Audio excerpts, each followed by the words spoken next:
Saludos cordiales a usted nuevamente, amable televidente. Gracias por la amabilidad. A ver, le decía, vamos a hablar cómo anda la relación entre el Ejecutivo y el Legislativo.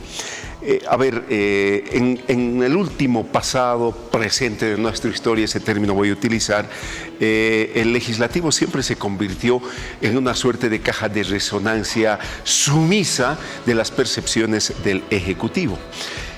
¿Cómo está en este contexto donde el MAS aparentemente se divide y hay una fuerza opositora que ha sido ya, que no le ha permitido por lo menos al MAS gozar de los 2/3 con los que se convertía en una aplanadora? Para hablar de este tema estoy en contacto con el doctor Gonzalo Rojas Ortustes, docente de nuestra institución, fue mi profesor en Ciencias del Desarrollo, así es que le doy un abrazo. Muchísimas gracias, Gonzalo, por la amabilidad.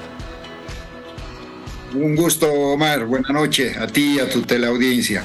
Muchísimas gracias. A ver, con este contexto al que hago referencia, ¿cómo ve Gonzalo Rojas ahora este nuevo escenario de la relación entre el Ejecutivo y Legislativo?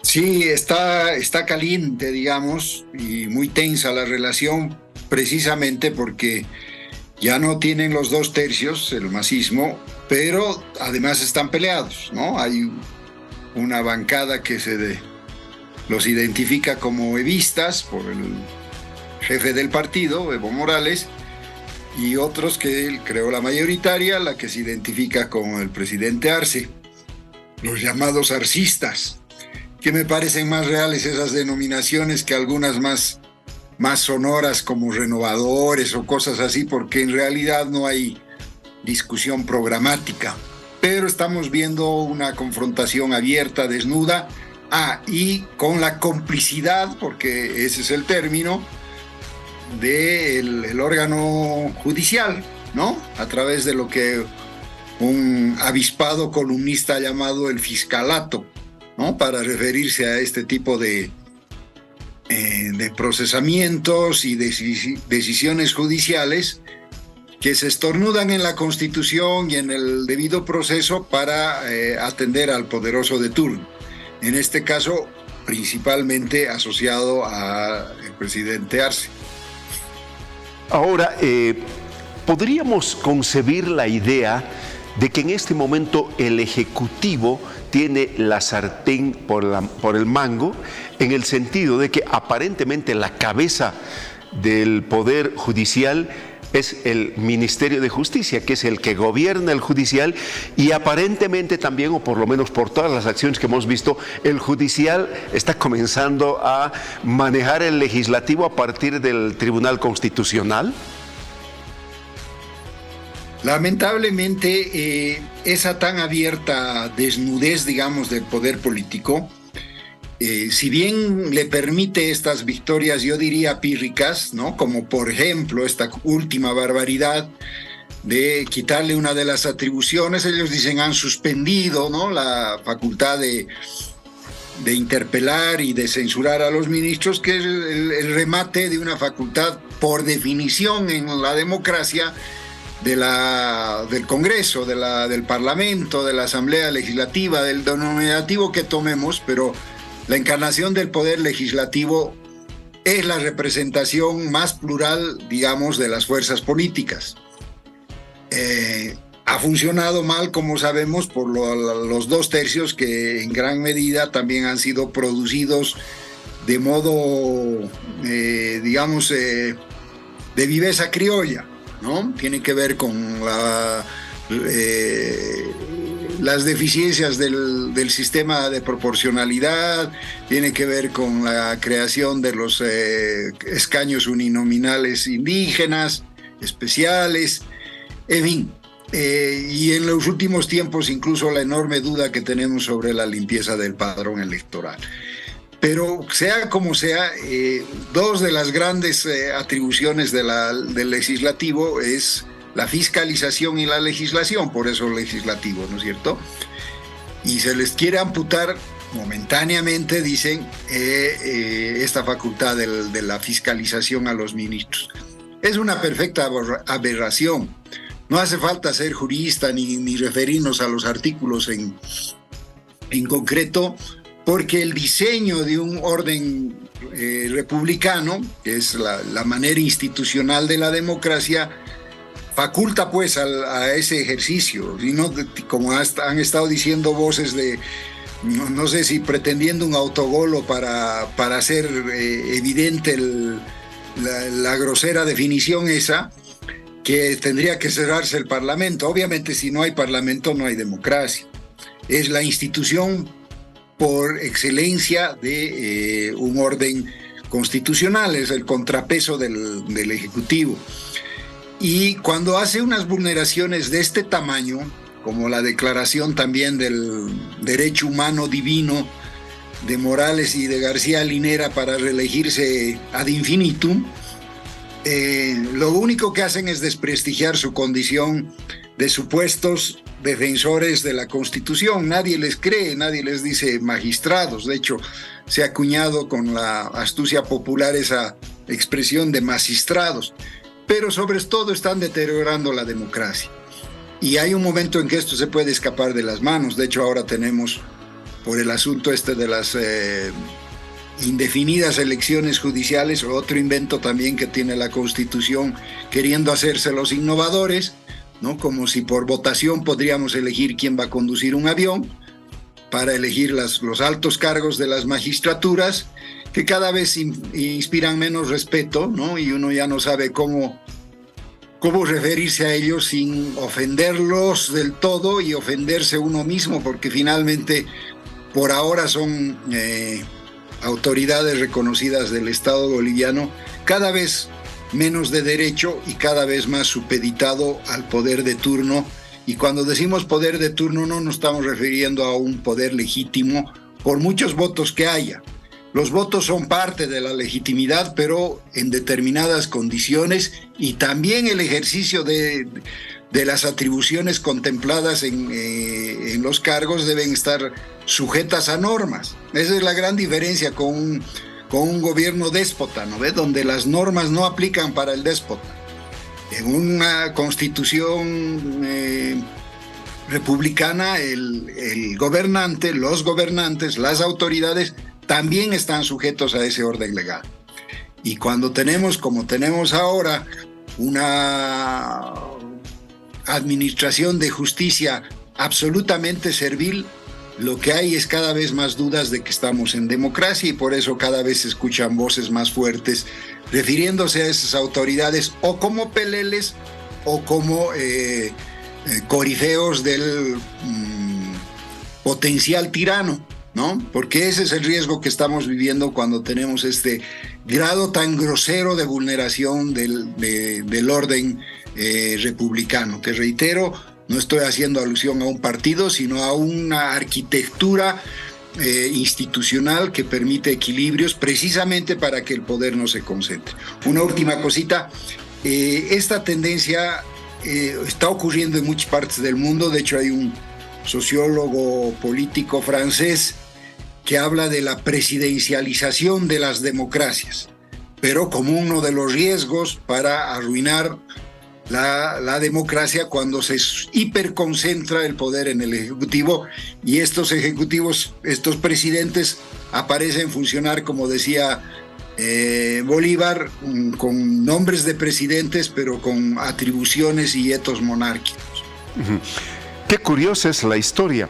Los que hemos tenido la época de vivir la UDP trastabilló tan fuertemente por no tener una mayoría en el legislativo, y fue realmente el legislativo fue uno de los mayores problemas que precipitó de alguna manera la caída de la UDP.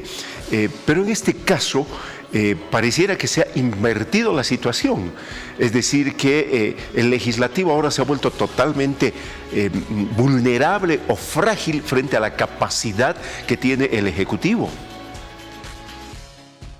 Así es, lamentablemente. Bueno, en ese primer gobierno de la democracia, a partir del 82 al 85, la clase política boliviana aprendió de que no se podía gobernar en democracia sin tener mayoría en el Congreso, ¿no? Y ahí es donde se empezó a desarrollar lo que a los colegas han llamado la democracia pactada.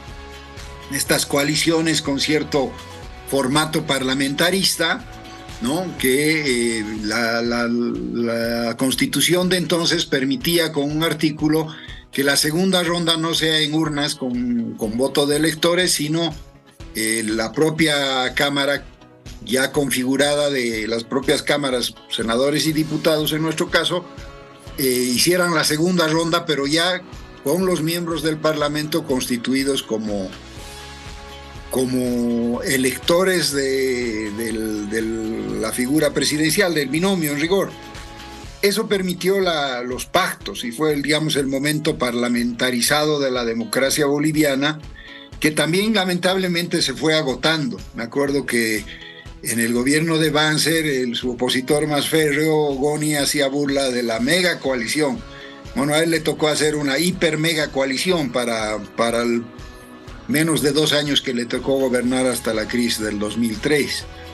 Y desde entonces ha sido ese interregno hasta la subida del MAS, que prometía, por ser un outsider, digamos, de algún modo, el presidente de ese momento, y su vicepresidente parecían estar fuera del trípode de los partidos, pero en el ejercicio del poder y sus continuas reelecciones, más allá de lo que permite la Constitución, que solamente permite 2 periodos continuos, se ha ido envileciendo y ha ido traicionando toda la expectativa popular que había para ese nuevo ciclo que se abría, digamos, con mayoría absoluta, y la reforma de la Constitución a través de también medio fallida Asamblea Constituyente, pero finalmente terminamos por voto aprobando una Constitución en el 2009.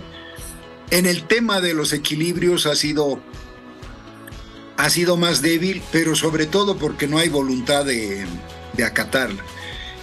Doy un ejemplo. Esta cosa de que se tenga que legislar que el ministro destituido tiene que pasar un tiempo para ser nuevamente colocado en el puesto es un atentado al sentido común, pues, ¿no? Al que lo destituyes no es para que al día siguiente lo vuelvas a ratificar en el cargo, lo vuelvas a posesionar en el cargo. Claramente el espíritu de la legislación es que ese señor, por un tiempo, quizás se pueda efectivamente decir cuánto tiempo es ese, no puede ejercer ese cargo, porque esa es la consecuencia de ese gesto tan importante que 2/3 de la representación más alta de las fuerzas políticas le quite la confianza. Entonces, fíjense cómo es tan sucia la cosa, que se necesita una norma que diga que ese destituido no puede ser restituido al día siguiente o en el mismo día, porque ese es un gesto de franca transgresión al espíritu de esos legisladores. Y no importa quién sea el destituido, el momento en que es censurado, según la Constitución, esa cosa es automática. Con la anterior Constitución no, todavía quedaba en decisión del presidente ratificarlo o retirarlo.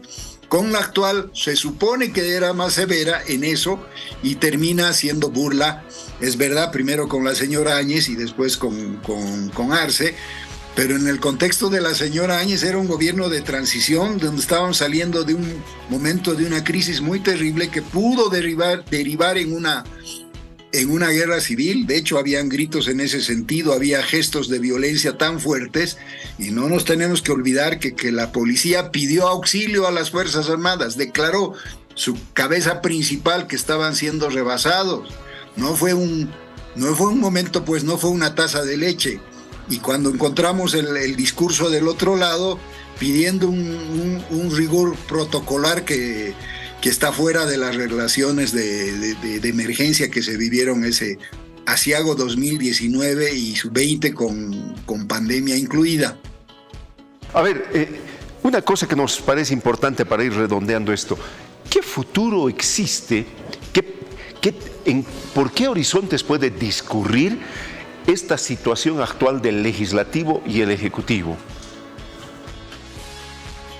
Mire, uno puede ver que está habiendo actualmente hay en curso una huelga de hambre que está pasando a ser huelga dura, que está suscitando adhesiones, porque como sabemos una parte del masismo, el llamado evista, está fuertemente enfrentado al arcismo y eso se puede descontrolar. No es lo que deseo, por supuesto, pero puede ocurrir la salida por la catástrofe, que sería tremendo. La otra es que se recomponga de algún modo esto de que el Ejecutivo no es el dueño del país, no es su finca. Está a cargo de un régimen democrático que debe honrar esos votos que lo han puesto legítimamente en esa situación, pero no es solamente llegar legítimamente, sino ejercerlos también. El desempeño también tiene que ser en parámetros democráticos. Y tener gobiernos que se apegan a la ley en lo que humanamente es posible, y lo hemos tenido en la democracia pactada que el masismo se ha encargado de denostar con tanto entusiasmo. En general había ese apego. Y había un juego político interesante que, por ejemplo, permitía, yo recuerdo muy bien cuando ocurrió lo de Amayapampa y Capacirca, el propio Juan del Granado, que era parte de la coalición gobernante, fue de los más duros reclamadores de derechos humanos por aquella represión, y se generaban comisiones mixtas de investigación donde por supuesto participa la oposición, porque la oposición es al gobierno, no es una oposición al Estado boliviano. Entonces ese juego en el sentido de que no está predeterminado, no de que sea algo lúdico, poco serio, ¿no es cierto? Simplemente de que es una interacción donde a priori no están determinados los resultados, pero sí las reglas. Esa cosa no la estamos ejerciendo en el tiempo del masismo y ya vamos casi hacia 2 décadas enteras. Y el costo que estamos pagando de eso es una enorme desinstitucionalización que se refleja en todo.